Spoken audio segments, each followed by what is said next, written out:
오늘 우리가 함께 은혜 나눌 말씀은 신약성경 요한복음 21장 15절부터 19절 말씀입니다. 신약성경 185페이지 요한복음 21장 15절부터 19절 말씀까지 한 절씩 교독하고 마지막 19절은 같이 읽겠습니다.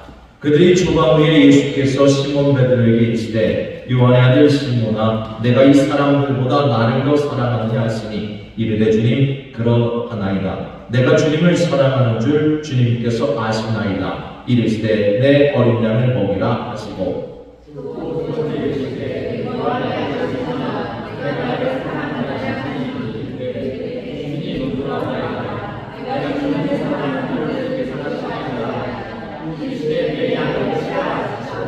세 번째 이르시되 요한의 아들 시몬아 내가 나를 사랑하느냐 하시니 주께서 세 번째 내가 나를 사랑하느냐 하심으로 베드로가 근심하여 이르되 주님 모든 것을 아시오매 내가 주님을 사랑하는 줄을 주님께서 아시나이다. 예수께서 이르시되 내 양을 먹이라.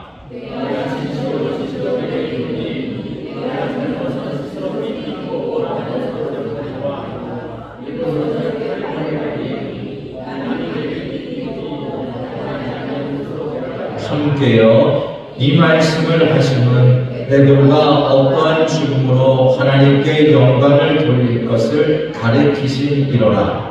이 말씀을 하시고 베드로에게 이르시되 나를 따르라 하시니 아멘. 오늘의 말씀 제목은 주님을 사랑한다면 그 길을 따르십시오 라는 제목입니다. 여러분, 우리가 살아가는 이 시대에도 한 사람의 죽음이 많은 생각을 불러일으킬 때가 있습니다. 작년 이맘때인 것 같은데 2025년 4월 21일 로마 카톨릭의 제266대 교황이었던 프란치스코 교황이 세상을 떠났습니다. 한 시대를 상징하던 인물이 역사의 뒤안길로 사라질 때 우리는 자연스럽게 교회와 신앙 그리고 지도자에 대해 다시 생각하게 됩니다. 로마 카톨릭은 베드로를 제1대 교황으로 이해합니다. 물론 역사적으로 보면 베드로가 오늘과 같은 소위 콘클라베 방식으로 선출된 것도 아니고 베드로가 스스로 나는 교황이다 라고 직함을 주장한 적도 없습니다. 그래서 이것은 엄밀한 역사적 사실이기보다 신앙적 해석에 가깝다고 할 수 있습니다. 실제로 초대교회의 흐름을 보면 예루살렘 교회에서는 예수님의 동생 야고보가 중심적인 지도자의 역할을 감당했던 것으로 보이기도 합니다. 그럼에도 불구하고 로마 카톨릭이 베드로를 특별한 위치에 두는 이유는 분명합니다. 성경에 보면 두 장면 때문인데 하나는 우리가 잘 아는 마태복음 16장에 나오는 베드로가 주는 그리스도시요 살아계신 하나님의 아들입니다. 그렇게 고백했을 때 예수님께서 내가 이 반석 위에 내 교회를 세우니 음부의 권세가 이기지 못할 것이다 라고 말씀하신 장면일 것이고 또 하나는 바로 오늘 우리가 함께 나눌 이 요한복음 21장의 말씀입니다. 부활하신 예수님께서 디베랴 호수에서 고기를 잡던 베드로를 찾아와 물으셨습니다. 요한의 아들 시몬아, 내가 이 사람들보다 나를 더 사랑하느냐? 그때 베드로는 대답합니다. 주님, 제가 주님을 사랑하는 줄 주님께서 아십니다. 그러자 주님은 다시 말씀합니다. 내 어린 양을 먹이라. 이런 대화가 한 번이 아니라 세 번이 반복됩니다. 그래서 이런 장면을 읽으면 자연스럽게 이런 생각이 드는 겁니다. 아, 주님께서 이제 베드로에게 교회를 맡기시구나. 베드로에게 어떤 권한과 사명을 주시는구나. 그런데 여러분, 오늘의 본문을 한번 보십시오. 오늘의 본문은 거기서 멈추지 않습니다. 그 뒤에 이어지는 말씀이 오히려 더 깊은 울림을 줍니다. 예수님께서는 베드로에게 이렇게 말씀하십니다.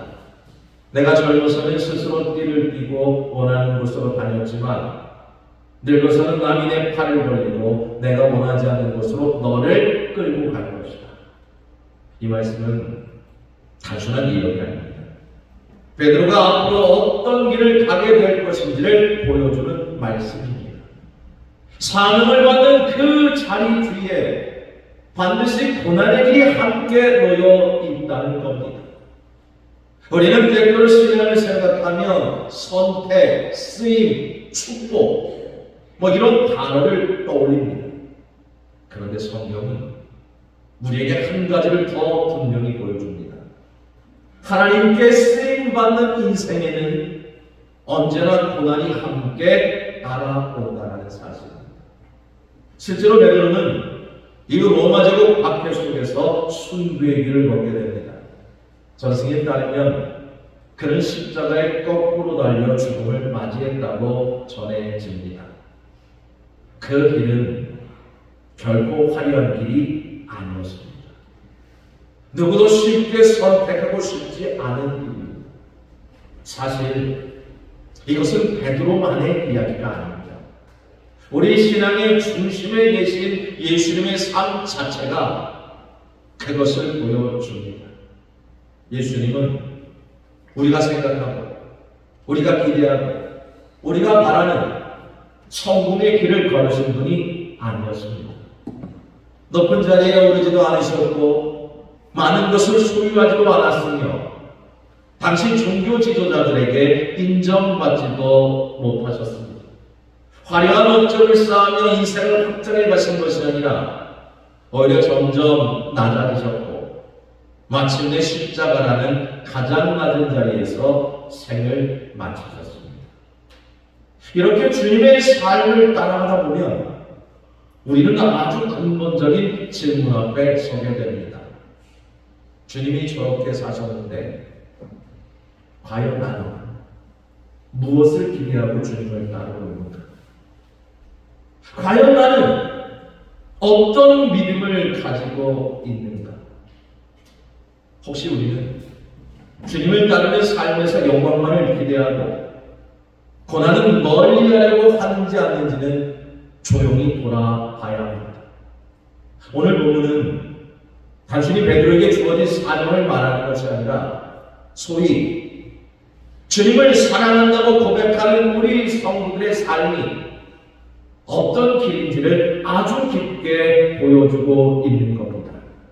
바라보기는 이 시간 이 말씀을 통해 이제 우리 모두가 다시금 신앙의 문제를 바라보게 되기를 소망합니다.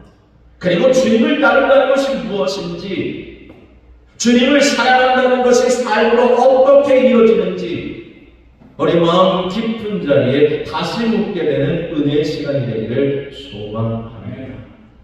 여러분, 우리가 살아가는 이 시대를 가만히 들여다보면 참으로 많은 것들이 우리 마음을 끌어당깁니다.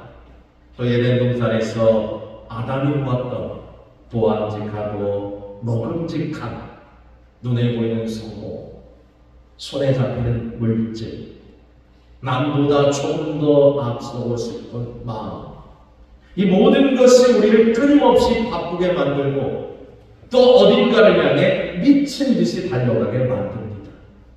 21세기를 살아가는 현대인은 예수님의 삶과는 정반대의 길을 꿈꾸며 살아갑니다.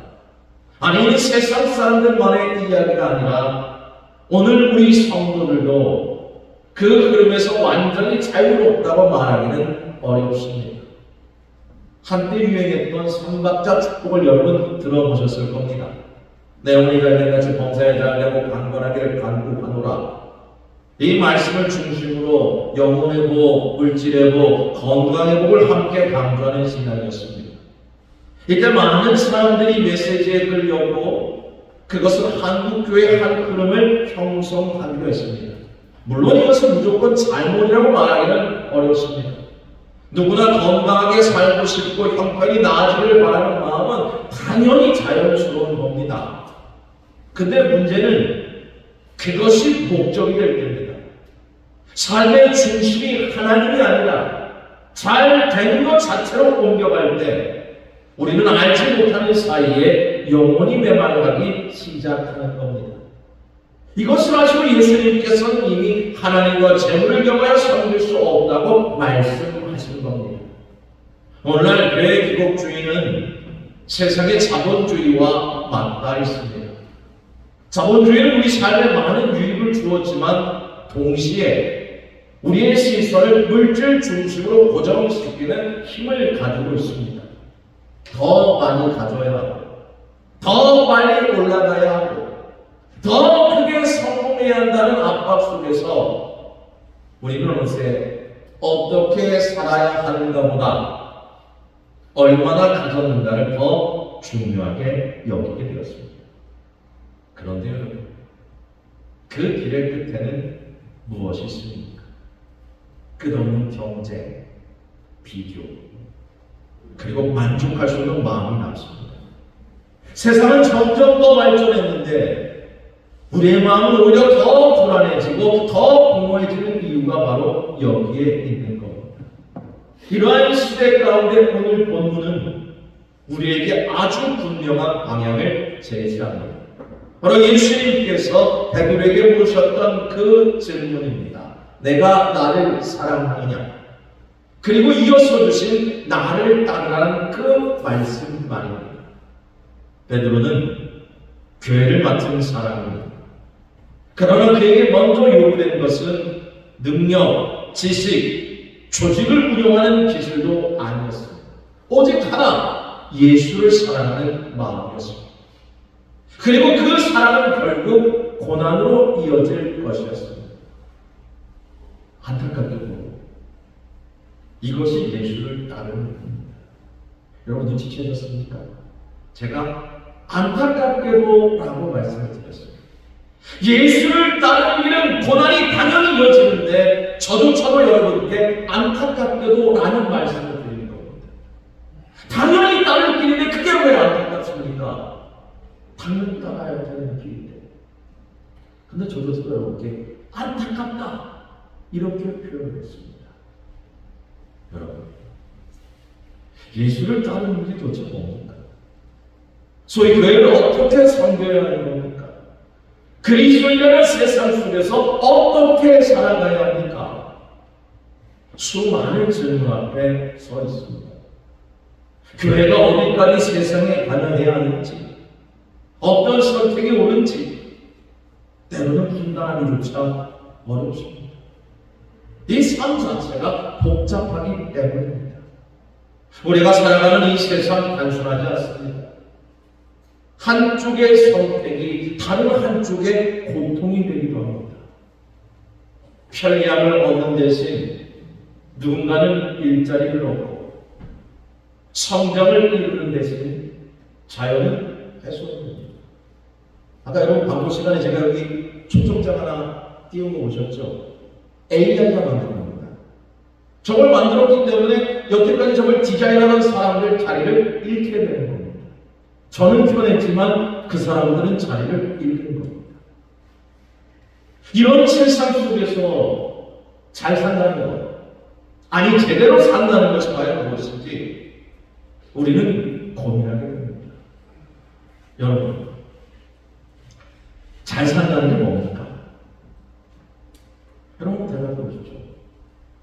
과연 잘 산다는 게 뭘까? 이 질문에 답하기 위해서는 우리가 붙들어야 할 중심은 예수를 따르는 겁니다. 이것이 우리의 기준이 되어야 합니다. 불교는 가르침을 따르는 종교고 유교는 도리를 따르는 삶을 말합니다. 기독교는 다릅니다. 우리는 가르침 이전에 인격이신 예수를 따르는 사람들입니다. 왜냐하면 생명은 가르침에 있는 것이 아니라 예수님 자신에게 있기 때문입니다. 세상은 우리에게 말합니다. 믿음이 밥 먹여주냐? 믿는 것보다 잘 사는 것이 중요하지 않느냐? 그런데 여러분, 제대로 살기 위해서라도 제대로 믿어야 합니다. 믿음 없이 바르게 사는 것은 생각보다 어려운 일입니다. 무엇이 옳은지, 무엇이 정의로운지 우리는 스스로 판단할 수 없을 때가 많기 때문입니다. 우리의 삶은 관계 속에 있습니다. 가정, 직장, 교회 안에서. 우리는 소위 끊임없이 사람들과 부딪히며 살아갑니다. 그 관계 속에서 가장 중요한 것은 배려입니다. 그러나 진짜 배려는 결코 쉽지 않습니다. 마음에서 우러나오지 않으면 오래 지속될 수 없습니다. 그래서 필요한 것이 소위 내공입니다. 상대의 부족함을 품어내볼 수 있는 힘, 내 감정을 넘어설 수 있는 깊이, 그것이 있어야 합니다. 그러면 그 내공은 어디에서 옵니까? 바로 예수를 따르는 삶에서 나오는 겁니다. 예수님이 내 마음, 내 안에 자리 잡을 때 우리는 비로소 다른 사람을 품을 수 있게 되는 겁니다. 혹시 이렇게 생각하실 수도 있습니다. 어떻게 이 바쁜 세상에서 예수를 따르는 삶까지 신경 쓰며 살 수 있습니까? 여러분, 예수님의 제자는 특정한 사람만이 아닙니다. 목사만 제자가 아닙니다. 선교사만 제자가 아닙니다. 교사, 운전기사, 직장인, 주부로서 우리는 모두 예수님의 제자입니다. 우리가 어디에 있든지 어떤 일을 하든지 우리는 예수를 따르는 사람으로 살아가야 합니다. 예를 들어볼까요? 오금을 전집사님 오셨는데 누군가가 이제 탁구를 배우고 싶다고 해봅시다. 그럼 어떻게 해야 합니까? 책이랑 영상을 본다고 해서 실력 늘지 않습니다. 제가 전집사님을 알고부터 탁구 영상 무척 봤거든요. 여전히 친구들이랑 하면 꼴등입니다. 밥 무지하게 줍니다. 제가 탁구를 하려면 실제로 전집사님부터 주사님 나를 가르쳐주세요. 그 서브 있잖아요. 아무도 못 치는 서브 하나만 가르쳐주세요. 요거만 배워도 이길 텐데 그걸 못합니다. 제가 탁구를 배우려면 실제 코치를 만나 배우고 함께 움직여야만 익혀집니다.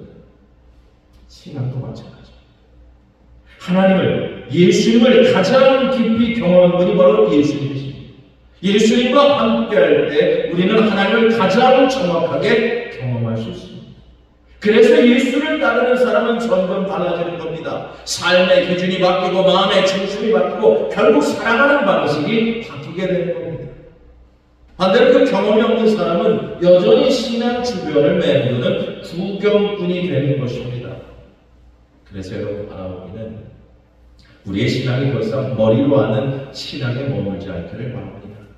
예수를 사랑하는 마음이 실제 삶 속에서 살아 움직이는 신앙이 되기를 소망합니다.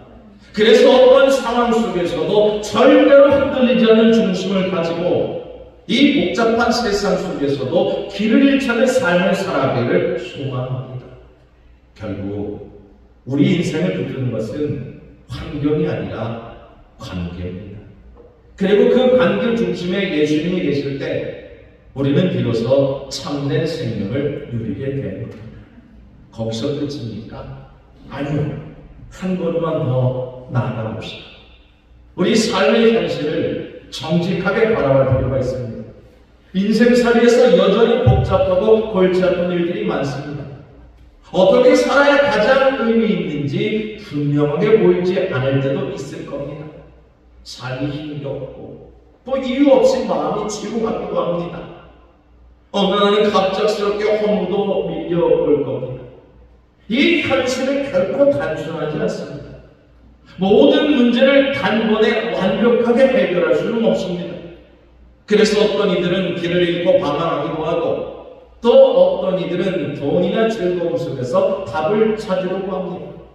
또 어떤 이들은 마치 모든 해답을 알고 있는 것처럼 말하는 사람들의 주장에 귀를 기울이기도 합니다. 그런데 여러분, 그 말에 속지 마십시오. 그 말들에 마음을 내어주지 마십시오. 겉으로는 그럴듯해 보여도 우리의 영혼을 살리는 참된 길은 아닐 때가 많습니다. 이 혼란한 이 시대 속에서 우리에게 주어진 가장 분명하고 정확하고 간단한 답이 있습니다. 오늘 성경은 그것을 이렇게 말합니다. 바로 베드로에게 주셨던 예수님의 단 한마디, 나를 따르라. 한번 따라해 보십시오. 나를 따르라. 이 말씀은 단순한 명령이 아니라 우리의 삶, 우리의 인생을 붙들어주는 방향입니다.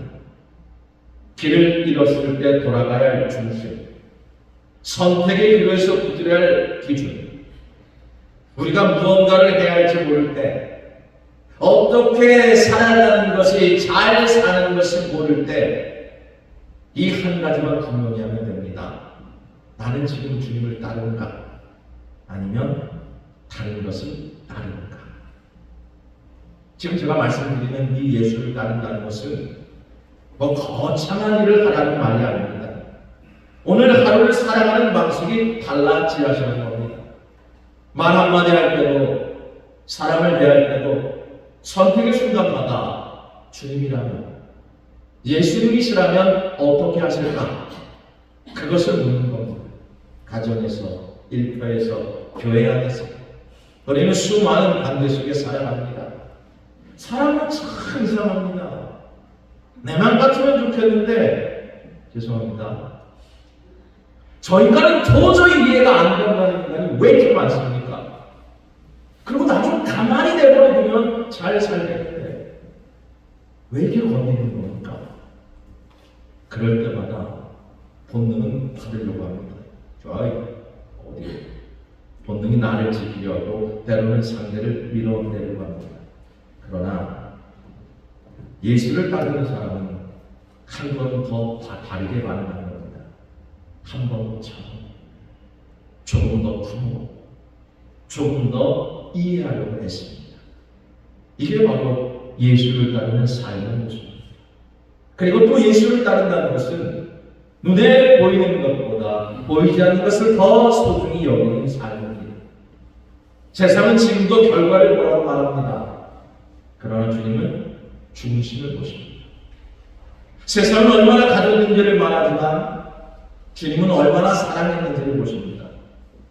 세상은 성공을 말하지만 주님은 충성을 보십니다. 그러므로요, 우리의 삶의 방향을 다시 한번 점검해 보십시오. 나는 지금 무엇을 따라가고 있는가? 세상의 기준인가?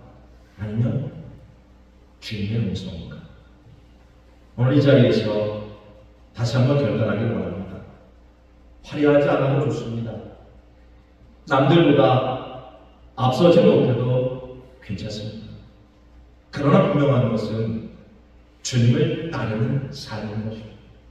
이 길이 가장 안전한 길이고 가장 복된 길이며 결국에는 가장 의미 있는 인생이기 때문입니다. 여러분, 예수님의 따르는 길은 때로는 좁고 때로는 쉽지 않습니다. 그러나 그 길에는 생명이 있습니다. 그 길에는 참된 평안이 있습니다. 그리고 그 길 끝에는 주님께서 우리를 기다리고 계십니다. 오늘도 그 주님 부르심 앞에 우리 모두가 이렇게 응답했으면 좋겠습니다. 주님, 제가 따르겠습니다. 이 고백이 우리 삶 속에서 실제가 되리고, 그리고 우리 인생이 주님과 함께 걷는 길이 되시기를 주의 이름으로 축원합니다. 아멘.